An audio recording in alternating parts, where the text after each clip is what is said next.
안녕하세요. 스트로비스트 코리아의 권학봉입니다.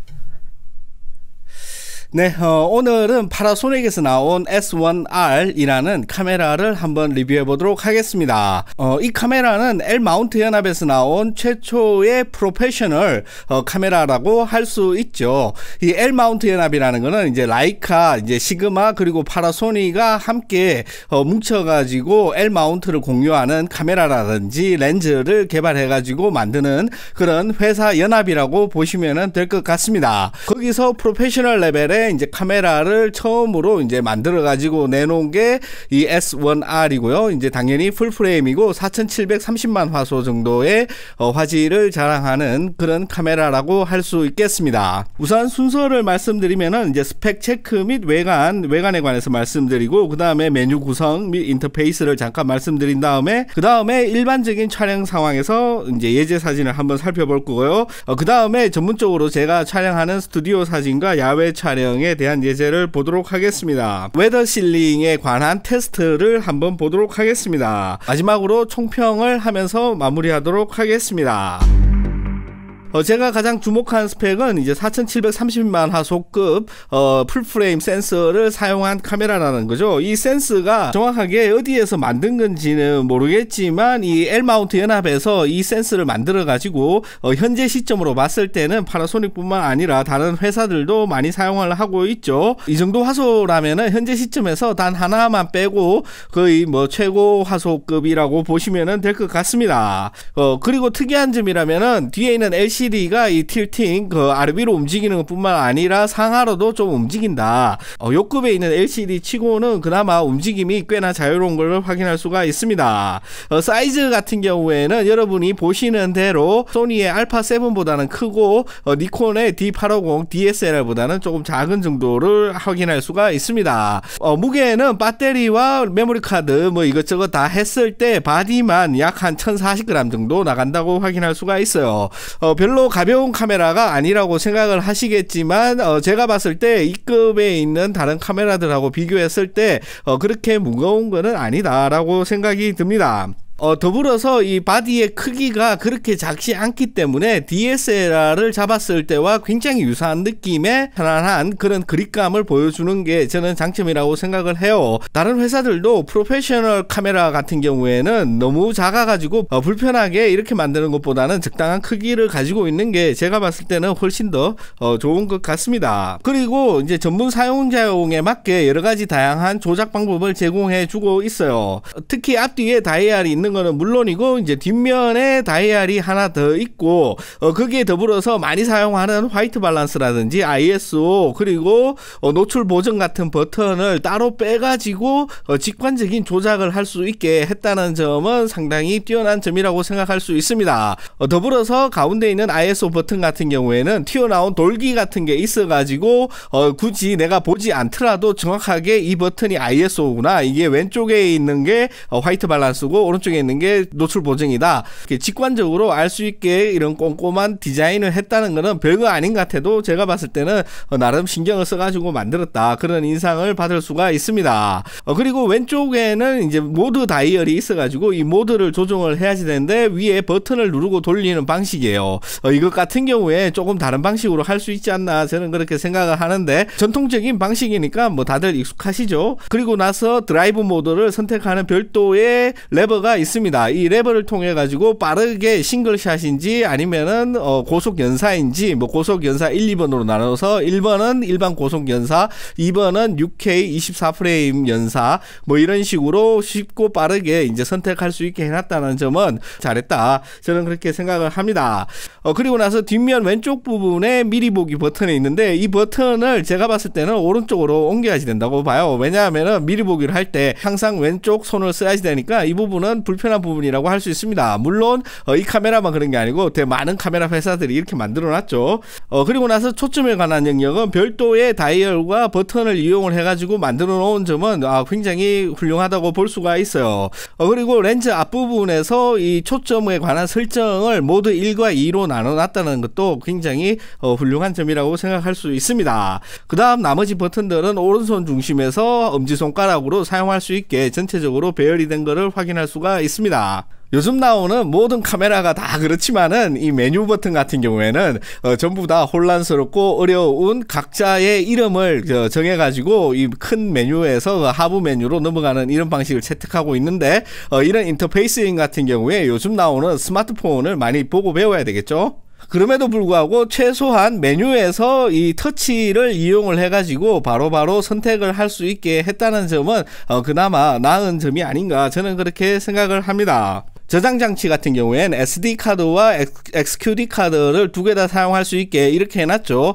SD카드 슬롯인 같은 경우에는 SDXD2 버전을 사용할 수가 있어가지고 SD에서 나온 고속 메모리를 사용할 수가 있고, XQD 슬롯인 같은 경우에는 당연히 같은 인터페이스를 사용하는 CS 익스프레스를 사용할 수가 있겠죠. 그리고 배터리 같은 경우에는 타사에 비해서 상당히 큰 거를 알 수가 있습니다.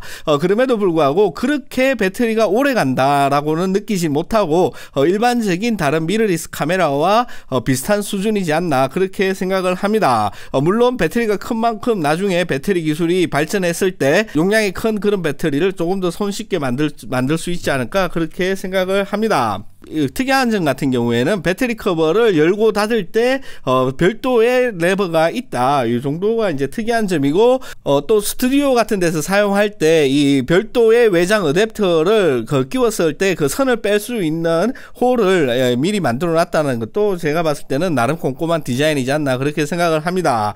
마찬가지로 메모리 슬롯을 뺄 때도 그 별도의 잠금 장치가 있다라는 것도 나름 장단점이 될 수가 있을 것 같아요. 고속 연사 같은 경우에는 기계식 셔터일 경우에 약 초당 9장, 그러니까 9프레임을 지원을 해주고, 버퍼 메모리 같은 경우에 약 47장 정도를 사용할 수가 있는데, 아마 빠른 XQD나 CF 익스프레스 카드를 사용을 해가지고 빠르게 데이터를 저장한다면은 조금 더 버퍼를 여유있게 사용할 수 있지 않나 그렇게 생각을 합니다. 47장의 버퍼 메모리 같은 경우에는 이 급의 카메라에서 봤을 때 그렇게 부족하지 않은 나름 넉넉한 그런 부분이라고 할 수가 있겠습니다. 다음으로 예제 사진을 한번 보도록 하겠습니다. 제가 이 카메라를 이제 받아가지고 약 한 3개월, 지금까지 한 3개월 정도 들고 다니면서 사용을 해 봤는데, 여러분들이 보시는 대로 초점이 맞은 부분에 대한 디테일, 그러니까 이 센서의 완성도 자체는 그렇게 불만이 없을 것 같습니다. 지금 보시는 이런 풍경 사진 같은 경우에 이제 근경 가까이 있는 풍경이 구름으로 완전히 그림자 속에 들어가 있죠. 이 사진을 보정을 하면 이런 식으로 굉장히 많은 데이터를 끌어올 수가 있다. 물론 이 센서 자체의 묘사력 같은 경우에는 나름 훌륭한 거를 확인할 수가 있어요. 그리고 나서 다이나믹 레인지가 넓은 이런 샘플 사진 같은 경우에도 충분히 커버할 수 있는 그런 능력을 가지고 있다. 그렇게 저는 평가합니다. 야간 사진 같은 경우에 ISO 6400에서 요 정도 그레인을 보여주고 있는데, 지금 보시는 이 장면 같은 경우에는 노이즈 보정을 한 상태예요. 만약에 노이즈 보정을 하지 않았다라면은 1400에서 이 정도 노이즈를 보여주고 있다라고 생각하면 될 것 같습니다. 보시는 것처럼 이 노이즈 제거가 상당히 용이하다는 것을 확인할 수가 있습니다. 더불어서 ISO 5000 정도만 되면은 이 정도 노이즈를 보여주고 있기 때문에 일반적인 용도의 사진에서는 특별히 노이즈 보정을 하지 않아도 용납 가능한 그 정도 수준의 사진을 만들어주고 있습니다. 더불어서 삼각대를 이용한 장노출 사진 같은 경우에도 깔끔한 묘사력을 보여주고 있는 것을 확인할 수가 있어요. 물론 이 장노출이 되면서 장노출 노이즈가 생기지만은 별도의 노이즈 보정을 하지 않은 이 상태의 사진을 보신다면은 지금 나온 어떤 전문가급 카메라들과 비교했을 때도 이 센서의 성능이 뒤처지지 않는다. 그 정도로 말씀드릴 수가 있을 것 같습니다. 다음으로 스튜디오에서 촬영한 사진을 한번 보도록 하겠습니다. 이 스튜디오에서 촬영할 때는 풍부한 광량이 바탕이 되기 때문에 이 카메라가 가지고 있는 모든 성능을 다 끌어낼 수가 있죠. 확대해서 보시면은 여러분들이 아시다시피 굉장히 깔끔한 묘사력을 보여주고 있습니다. 물론 여기에서 우위를 따지기에는 조금 무리가 있지만 다른 전문가급 카메라와 비교했을 때 4700만 화소의 해상도를 충분히 보여주고 보여주고 있다는 것을 알 수가 있어요. 더불어서 이 안부와 명부의 다이나믹 레인지 역시 굉장히 훌륭해가지고 스튜디오에서 작업할 때 이 클리핑 아웃 되는 부분 없이 거의 모든 데이터를 사용할 수가 있다라는 게 파라소닉 S1R의 이 라우 데이터의 힘인 것 같습니다. 그리고 여러분들이 보시다시피 이 사진 같은 경우에는 루믹스 50mm f1.4 렌즈를 사용을 했는데 이 렌즈의 묘사력이라든지 어떤 성능 같은 경우에는 제 예상을 훨씬 뛰어넘는 50mm대에서 거의 원탑 수준의 성능을 보여주고 있어요. 거기에 더불어서 굉장히 부드러운 보케를 보여주고 있습니다. 마치 이 중형 카메라를 사용한 듯한 착각이 들 정도로 굉장히 아름답게 그렇게 잘 표현하고 있는 것을 알 수가 있어요. 그리고 여러분들이 보시는 대로 저속 셔터를 이용한 스튜디오 실내 사진 작업에서도 무리 없게 이렇게 촬영한 것을 확인할 수가 있어요. 그래서 이 사진을 컬러로 보정했을 때는 한 요 정도 느낌의 사진이 나온다 이렇게 볼 수가 있습니다. 그래서 이 카메라 자체의 스튜디오 작업 성능에서는 크게 무리가 없다 이렇게 생각을 하지만은 제가 촬영할 때 라이트룸 최신 버전에서도 아직까지 테더링 자체를 지원해 주지 않고 있었고 캡처1 12 버전에서도 아직 이 카메라에 테더링을 지원해 주고 있지 않았습니다. 물론 파라소닉에서 제공한 별도의 애플리케이션을 이용을 해가지고 테더링 촬영을 하는 것 자체에서는 크게 무리가 없었고 테더링 속도 역시 일반적인 속도를 보여주고 있었어요. 물론 이 부분 같은 경우에는 소프트웨어 회사에서 지원을 해주느냐 마느냐 그 문제이겠지만은 사용자가 많이 늘 경우에 빠른 지원이 되지 않을까 저는 그렇게 생각을 합니다. 마지막으로 조명을 이용한 야외 촬영인 같은 경우에는 굉장히 무난한 그런 성능을 보여준다. 그리고 24-105 렌즈인 같은 경우에 전문가급이라기보다는 일반적인 어떤 사용자를 위한 그런 편의성에 중심을 맞춘 그런 렌즈가 아닌가 생각을 합니다. 그럼에도 불구하고 풍부한 광량을 바탕으로 한 이런 촬영인 같은 경우에는 무리 없는 그런 묘사력을 보여주고 있는 것을 알 수가 있어요. 그래서 야외에서도 이렇게 조명을 이용한 촬영을 해 봤습니다. 그리고 동조기 같은 경우에 여러가지 회사에서 나오고 있는데 별도로 파나소닉용이라고 나오지 않지만은 올림푸스용을 사용했을 때 100% 호환이 된다. 이 점 역시 참고해 주시면 될 것 같습니다.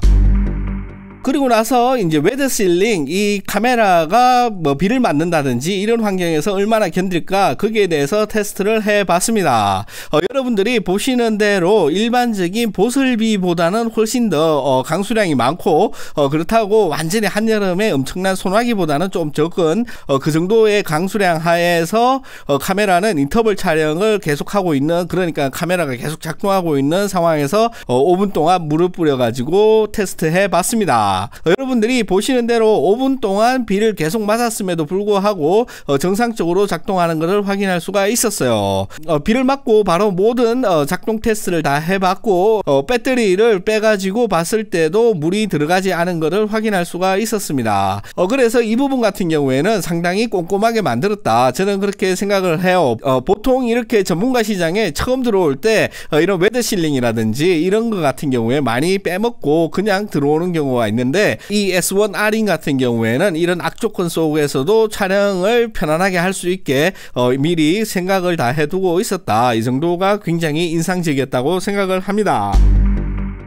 그래서 총평을 하자면은 이 L마운트 연합에서 최초로 만든 바디인 S1R은 생각보다 잘 만들었다. 특히 이 바디의 완성도는 제가 생각했던 그런 예상을 조금 뛰어넘는 그 정도의 완성도를 보여주었고 사진의 품질 역시 빠지는 것 없이 꼼꼼하게 잘 챙겼다라고 생각할 수 있습니다. 더불어서 50mm 1.4와 같은 전문가급 고급 렌즈인 같은 경우에는 저의 상상을 뛰어넘는 그런 성능을 보여주었다라고 말씀드릴 수가 있어요. 아무튼 이렇게 처음 나온 L마운트 연합의 전문가급 카메라라고 봤을 때 비교적 부족한 렌즈 라인업이 있지만은 뭐 시그마라든지 다른 어떤 회사들의 참여도 있고 파나소닉에서도 빠르게 렌즈 개발을 해가지고 출시를 하겠다 이런 말을 하고 있으니까는 그 문제는 시간이 곧 해결해 줄 것 같습니다. 가격을 조금만 더 낮춰가지고 이 시장을 조금 더 확대를 한다면은 여러 가지 주변에 있는 그 액세서리 회사들이라든지 소프트 회사들의 협조를 구하기가 훨씬 쉽지 않을까, 저는 그렇게 생각을 합니다. 그래서 결론을 말씀드리자면은 전문가급으로 만든 첫 번째 카메라인 것 치고 굉장히 잘 만들었다. 앞으로의 발전이 주목된다라고 볼 수가 있을 것 같습니다. 그래서 L마운트 연합이 전문가 시장에 처음으로 도전장을 내민 나의 루믹스 S는 선명한 출사표다, 이렇게 말씀드릴 수가 있겠습니다. 네, 어떻게 이번 리뷰를 잘 보셨는지 모르겠고요. 다음 시간에는 더욱 즐겁고 재미있는 이야기로 찾아오도록 하겠습니다. 고맙습니다.